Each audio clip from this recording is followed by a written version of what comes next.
For better wages at Eskom is continuing this afternoon. Numsa and the National Union of Mineworkers, that's the NUM, engaging the embattled utility. According to some officials in the meeting, trade unions say the utility is taking a staggered approach. They say Eskom has proposed that the lowest earners must get a higher increase and the highest earners a lower one. Eskom says this must be done within the 7% offer threshold. However, we understand the trade unions disagree.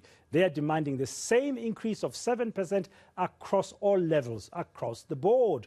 Well, with the latest details is Pule Letshwiti-Jones, who's joining us now live. Good afternoon, Pule. What is the latest development you can share with our viewers this hour? Yeah, well, Pradan, for now it seems like the meeting is adjourned for a mini break before they can continue with some of the discussions that have been ongoing since the early hours of the morning. But most importantly, we do know that crucial demands is that issue of the service of conditions amongst other demands that have been placed on the table.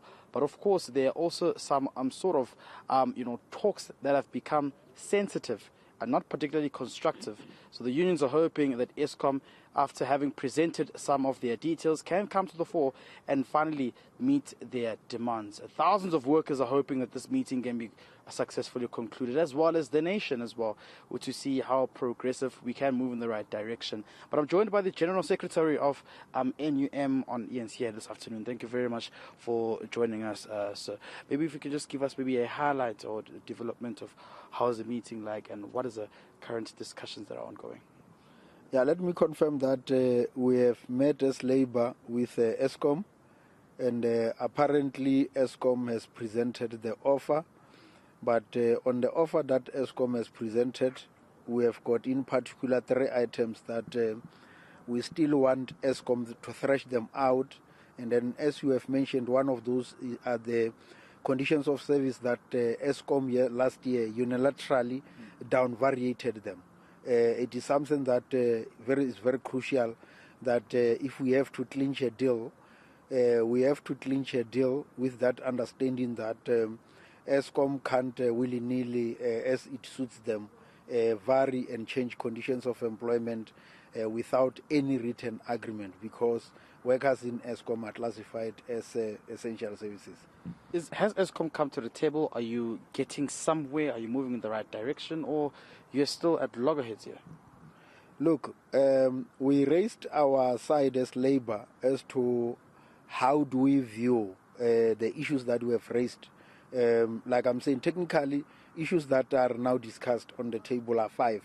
And then out of that 5, one, we take a view that says 2 of them, one can confirm that it's like we are moving in the same direction with Eskom, but there are 3 that as we go back, Eskom must then respond to them now. So if they are responded very positive, probably that means we'll go out of here with the hope that there is a breakthrough. But if we can't find each other on those 3 items, I take it that we'll have to find a way as to how do we manage them. Yeah, look, it is our interest that we must go out of this meeting with a principle that in principle we will go and seek for mandate on those issues that we'll have discussed, but with a hope that as the negotiators, we hope that we know the mandate of our members, and if the offer is not far from the mandate, will be clear that this offer is within the mandate, or this offer is just very close to the mandate, and then obviously we will find a way as to how do we manage the process going forward. So are you willing to compromise even if it's an item or 2? Look, some of the issues are issues that naturally we won't conclude them here. For example, some of the issues that we are talking about, we will be talking about amending a recognition agreement, amending a disciplinary code.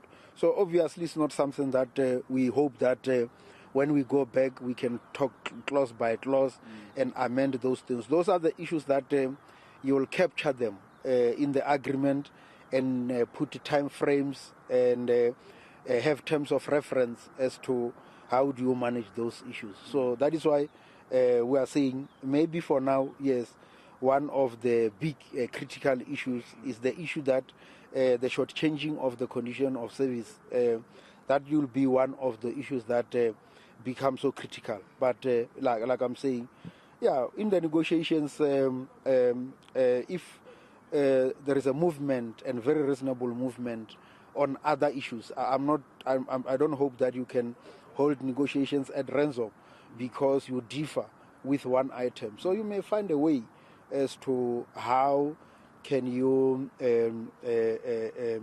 make proposals or include that in the agreement and agree that the matter is not resolved, and then you'll create more time for it within a certain time frame, that within that time frame we'll have discussed it and resolved it.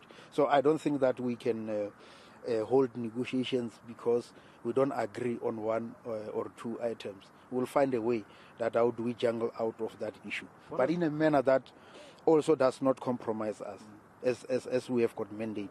Maybe just the last question. There's been this idea that the unions played a role in this whole crisis of load shedding recently right now. And I know that yourself and Numsa have dismissed this whole idea or word that's currently in public. But if you do not get what you want today, what will happen? Are the workers going to be pleased with this? Could we be seeing the exacerbation of load shedding as well?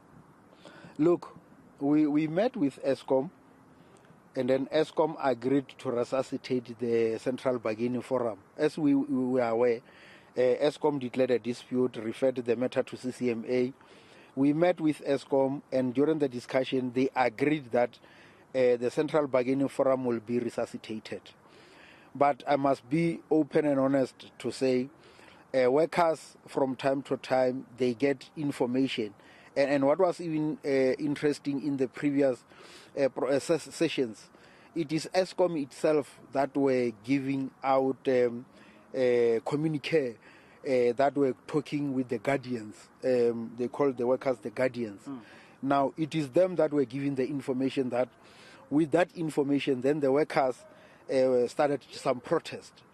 Now, we did not call for those protests, and I can't tell you whether those protests will continue or not continue because we are not in the control of those processes. If yes, workers will still not go. But on Monday, when the Eskom agreed to come, that made a lot of impact because when we pronounced that Eskom is back to the table, I'm sure you are aware that yes, some of the workers went back to work, even though others were saying we are waiting for Friday. If Friday indeed they will table an offer and then everything is fine, so probably that will have been a confirmation that indeed there is a progress. Obviously they will take a view there, but that one is a process that we don't have a control.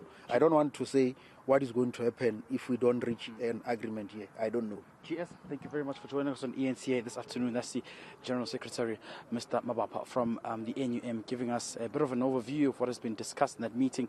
But most importantly, they're saying it seems as though some workers had begun going to work after Eskom came to the table and started these discussions, while some are still waiting for the conclusion of that meeting. But very importantly, Bradan, is that item of the condition of services, which speaks to issues of allowance, overtime, and other benefits which the unions believe that Eskom withdrew, and now they want Eskom to bring back all of those benefits for the workers here. Yeah, it's going to be interesting how the afternoon unfolds, whether or not they'll find themselves and compromise on an issue or two and resolve to maybe attend to the other key issues later on. Pule Letshwiti-Jones, thank you very much for that update and getting a view from one of the unions involved in this wage talks. That's the National Union of Mineworkers, the NUM. The last time I checked, the NUM was the largest trade union in Eskom, but they are together and with Numsa at the moment in those negotiation talks. The other day I interviewed Irvin Jim, the General Secretary of Numsa, who told us here on eNCA that they are going to be approaching today's talks with a mindset that says, let's find a solution as soon as we can. Well, we'll wait and see what's going to happen later on.